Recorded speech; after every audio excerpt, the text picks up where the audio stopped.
안녕하세요. 아빠와 딸이 함께하는 회계법인 박앤컴퍼니의 박정규 회계사입니다. 오늘도 유익한 정보를 제공하기 위하여 최선을 다하도록 하겠습니다. 오늘 영상은 캐나다의 개인 텍스 세율 높다고 하는데 실제 얼마나 높을까요? 우선 이것을 알기 위해서 기본적인 텍스 구조를 알아보도록 하겠습니다.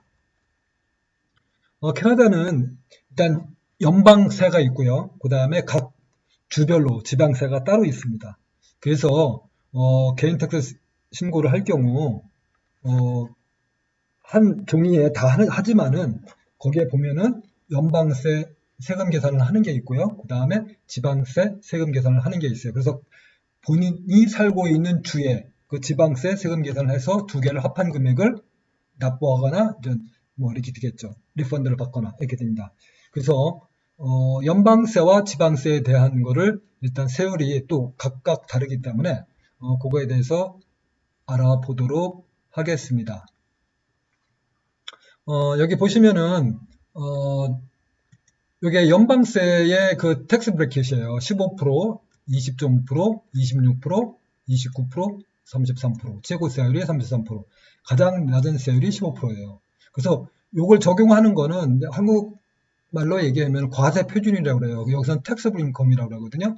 그래서 택서블 인컴은 어떻게 나오냐? 그거는 간단하게 뭐 설명을 드리자면은 예를 들어서 이게 이제 토탈 인컴이에요. 토탈 인컴. 예를 들어서 여기 5만 불이라고 되어 있죠. 만약 이건 근로소득이 5만 불일 경우, 그래서 이거 토탈 인컴. 근로소득 말고도 여기 소득의 종류가 무지 많아요. 이건 다음번 영상에 또 저희들이 강의를 할 거예요. 어떤 소득이 다 이로 잡히는지 그거에 대해 있고, 그 다음에 밑에 보시면은 네트 인컴이라고 되어 있어요.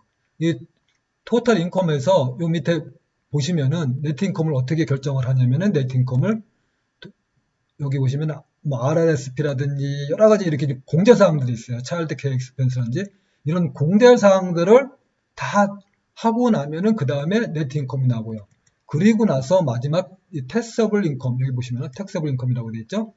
이렇게 했을 때 또 공제할 수 있는 게 있어요. 여기 보면은 여러 가지 내용이 있죠. 캐네디언 포시스, 퍼스널이라든지 뭐 펄리스라든지 이런 걸 또 추가로 공제해 주는 게 있어요. 아니면 자영 사업자 했을 경우 또 적자가 있을 때, 아니면 노던 레지던트라고 해가지고 북쪽 지역에 살고 계시는 분 또 공제를 해줘요. 그렇게 했을 때 마지막 나오는 이 택스어블 인컴이 아까 말씀드린 세율을 곱하기 세율입니다. 그래서 요 자세한 이런 공제사항 택스어블 인컴을 산출하기 위해서는 어떻게 하느냐, 요거에 대한 다음 영상에 이제 자세하게 소득의 내용이라든지 공제사항의 내용에 대해서든지 이런 걸 또 설명을 드릴 거예요. 지금은 그게 목적이 아니라 캐나다의 세율 구조에 대해서 간단하게 알아보고 그 텍스 레이트가 어떻게 되는지. 그래서 여기 같은 경우 5만 불일 때 49,930불이 텍스블 인컴 과세 표준이 되겠습니다. 그래서 과세 표준으로 했을 때 이걸 적용하는 거예요. 그래서 여기 보시면은 연방세의 가장 낮은 세율이 15%인데 47,630불보다 미만일 경우가 15%를 적용을 해요. 그 다음에 그걸 초과되고 95,250불까지는 20.5%를 적용을 합니다. 그 다음 그걸 초과해서 147,667일 때는 26%. 그 다음 브래킷 텍스 레이트는 29%. 이거는 21만 371, 그 사이. 그리고 가장 높은 세율은 33%. 이거는 21만 371불을 초과하는 경우에 33%를 적용한다는 겁니다. 그래서 많은 분들이 잘못 알고 있는 게 뭐냐면요. 21만 370, 33% 그냥 때리나 보다 이렇게 생각을 하세요. 그게 아니에요. 여기 텍스 브래킷 15%, 요 구간은 15% 적용이고, 그 다음 그 브래킷에는 20.5%, 구간에는, 그 다음 구간에는 26%, 그 다음에는 29%, 그 다음에는 33%. 그래서 이 총을 하면 사실 이게 평균화가 되겠죠. 예, 예. 그렇게 생각을 하셔야지, 21만 불 정도 보니까 난, 연방세가 33%, 거기다 또 지방세, 또 얼마 있을 거야. 거기다 하니까 한 뭐 45%, 뭐 이렇게 막 많이들 알고 계세요. 그게 아니라는 거예요. 지금 말씀드린 거는. 이게 브래킷별로 있기 때문에 이게 평준화된다. 이렇게 생각을 하시면 돼요. 이해되셨죠? 그 다음에 이제 그러면 연방세는 어떻게 되는지 지금 알아봤잖아요. 이런 식으로 된다는 거. 그럼 지방세는 저희들은 이제 알버타 주에 살기 때문에 알버타 주로 말씀드릴게요. 이것도 마찬가지로 과세표준 taxable income으로 아까 계산한 그 구조에 의해서 그 금액에 대해서 적용을 하는 거예요. 총소득에 하는 게 아니라. 그랬을 때 알버타주는 13만 1,220불이 가장 낮은 세율이에요. 거기까지가 10%. 무지 낮죠. 13만 1,220불. 그 이상 버시는 분이 사실 몇 프로 안 되잖아요. 1, 2%? 3%? 이 정도밖에 안 될 거예요. 예, 개인적으로 이렇게 하면은. 그래서 실제로 이거는 1억 3천 한국 돈으로 진짜 꿈의 연봉이죠. 그 다음 브래킷이 그걸 초과해서 15만 7천까지가 12% 적용돼요. 그 다음 거기서 20만 9,951불까지 한 게 13%. 그 다음이 14%. 마지막 최고 세율이 31만 4,928불 초과하는 건 15%. 이것도 마찬가지입니다. 내가 31만 4,928불 번다고 거기에 15%를 적용하는 게 아니라 이 브래킷별로 되는 거예요. 그렇기 때문에 어떻게 되겠어요? 15%가 아니라 이 중간 정도 13 이렇게 되겠죠. 이렇게 생각을 하셔야 돼요. 잘못 많은 분들이 알고 계시고 그렇게 한 게 있어요. 그래서 여기 보시면은 아까 알버타주가 13만 1,220불이잖아요. 10%잖아요. 그죠? 그러면 연방세일 경우 아까 한번 볼까요? 연방세 다시 한번 들어가서 볼게요. 여기 보시면은 14만 7,667 해서 9만 5천. 그냥 많은 분들이 10만 불 정도 버시면은 연방세 26%에다가 지방세 아까 알버타면 10%잖아요. 그럼 36%. 그래 36%. 내가 10만 불 들면 36% 세율이야. 그래서 3만 6천 불을 10만 불인데 3만 6천이 세금을 나가는구나. 이렇게 잘못 알고 있다는 거예요. 글쎄요. 그거는 저희들 회계사 책임도 있겠죠. 많은 분들이 답변을 할 때 세세 이렇게 알려줘야 되는데 그냥 요 세율만 알려주니까 계산도 안 해보고 이렇게 됩니다. 그러니까 사실 처음 아시는 분들은 이거 딱 보면 10만 불이면 26%에다가 알바타주 10%, 36%네 이렇게 생각을 할 거예요. 네. 근데 실제로는 그게 아니다. 아까 말씀드린 건 이거는 평준화돼야 된다는 거고 또 그 다음에 또 더 중요한 게 또 있어요. 그게 말하는 기초공제, 배우자공제. 예, 이거는 내가 소득이 있든 없든 간에 내가 결혼하신 분 같으면 기초공제하고 배우자공제가 있어요. 그 금액이 나중에 연방세를 하고 지방세 하는 거에 또 그게 관련이 돼요. 그걸 한번 알아볼게요. 그래서 보시면은 연방세 같은 경우는 여기 보시면은 이게 기초공제입니다. 이게 기초공제. 결혼했던 전자의 기초공제. 이게 12,069불이에요. 또 배우자공제. 또 12,069불이에요. 예. 그래서 요거만 해도 24,000 아닙니까? 그러면 내가 여기서 5만 불을 벌 때 24,000불을 빼고 나머지 적용하면은 확 줄어들겠죠. 그렇기 때문에 실제로 아까 말씀드린 것보다 가장 낮은 세율을 적용하는 연방세 15%하고 지방세 10% 여기 아까 말씀드렸죠. 연방세 15% 가장 낮은 세율, 지방세 10% 47,630불 미만인 소득이 있다. 그러면은 15%에다 10% 그러면 25%잖아요. 20%가 아니라 아까 말씀드린 공제사항이 있죠. 아까 배우자 공제, 기초공제 그것만 해도 한 24,000불 되지 않습니까? 또 지방은 또 달라요. 또 그 공제사항이. 그래서 아까 말씀드린 거 만약 연방일 경우는 아까 말씀드렸지만은 12,069불 배우자 공제 12,069불 이렇게 돼요. 그렇지만 또 지방일 경우는 또 다릅니다. 더 많이 공제를 해줘요. 특히 여기 엘바타 주일 경우는 한번 볼까요? 여기 보세요. 베이직 퍼스널 어마운트 이게 기초공제라는 뜻이에요. 이게 19,369불이에요. 또 배우자 공제 19,369불이에요. 두 개 더하면 거의 한 4만 불 정도 됐잖아요. 그죠? 그러니까 똑같은 4만 불을 번다 하더라도 연방세율에서는 기초공제가 12,000, 그러니까 24,000이 공제가 되지만은 엘바타 주 같은 경우는 거의 19,000이니까 거의 4만 불이 공제가 되기 때문에 사실 4만 불밖에 못 버시는 분 같은 경우는 어떻게 되겠어요? 지방세는 하나도 낼 게 없다 이렇게 생각하시면 돼요. 그렇기 때문에 보통 우리가 텍스 레이트가 아까 연방이 15%, 그 다음에 지방이 10%, 그래서 25% 그걸 적용하는 게 아니라 단순하게 이런 공제사항까지 하면은 훨씬 줄어든다는 거예요. 이제 이해를 하셨나 모르겠네요. 한 예를 한번 들어볼게요. 그게 가장 편하죠. 그냥 심플하게 그냥 5만 불 번다고 생각합시다. 그냥 5만 불. 남편이 5만 불 벌고 스파우스 배우자는 인컴이 하나도 없어요. 이렇게 생각을 할게요. 그냥 편하게. 5만 불 벌 때 국민연금을 내는 금액이 2,371불 50이에요. 그리고 EI는 810불이에요. 네.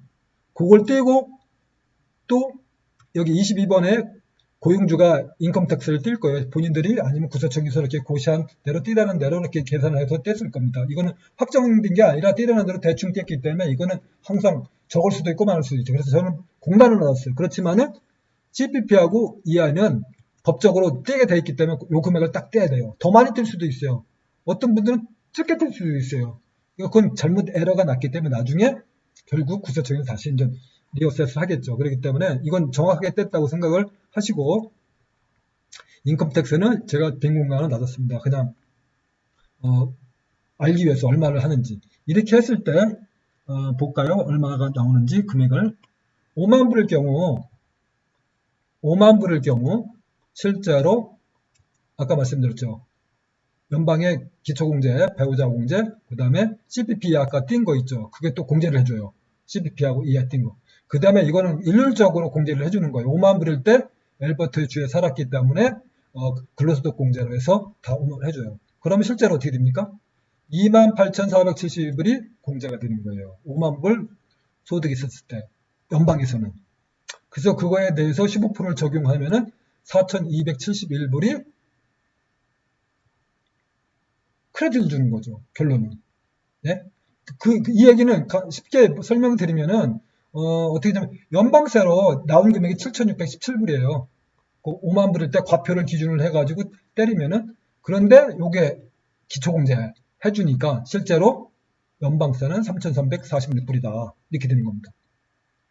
그 다음에 지방세는 808불. 아까 말씀드렸죠. 지방세는 거의 19,000 배우자 공제. 그 다음에 CPP 이하에 또 공제를 해주지 않습니까? 아까 여기 말씀드렸지만은 19,000, 그 다음에 보시면은 CPP 낸 금액 공제해주고 이하에 있는 거 공제해줬죠. 그래서 토탈 공제사항이 41,849.75예요. 거기에 대해서 10% 적용을 하잖아요. 공제를 해주는 거. 그래서 이걸 하면 4,184.98이 돼요. 그래서 실제로 세금으로 환산한 금액이 4,993.0인데 아까 말씀드린 것 마냥 공제사항으로 해서 이걸 공제해주지 않습니까? 그럼 실제로 808.04가 지방세예요. 여기 엘바트 주 정부세. 이해되셨나요? 그렇게 해서 여기 800불을 더하면은 총 납부세액은 4,154불이 연방세, 지방세 합해서 5만 불 근로소득이신 분은 이 경우 납부가 결정된 금액이에요. 그 다음에 크레딧을 주는 게 뭐냐면은 클라이밋 액션 인센티브라고 그래가지고 이거는 5만 불 근로소득이 있으신 분은 배우자가 있고 결혼하신 분일 경우 또 1월 1일부터 12월 30일까지 엘바트주에 살았다는 전제하에 666불 크레딧을 줘요. 그래서 실제 납부세액은 어떻게 됩니까? 3,488불. 그럼 어떻게 되겠습니까? 3,488불이 확정된 세액을 납부를 하는 거예요. 그래서 T4 슬립에 아까 박스 22번 항목에 고용주가 그 금액을 정확하게 맞춰서 뗐다고 하면은 낼 것도 없고 리펀드 받을 것도 없어요. 근데 그 금액이 이 22번 항목을 보니까 실제로 여기 나온 3,488보다 많다. 그러면 그 차액이 리펀드가 되는 거고요. 그거보다 적게 떼서 뭐 3,000불 밖에 거기 T4에 인컴 텍스 디덕트가 3,000불로 돼 있다. 그러면 488불을 내야 된다는 얘기입니다. 그러면 결론적으로 말씀드릴게요. 3,488불이 결정된 거죠. 5만 불일 때.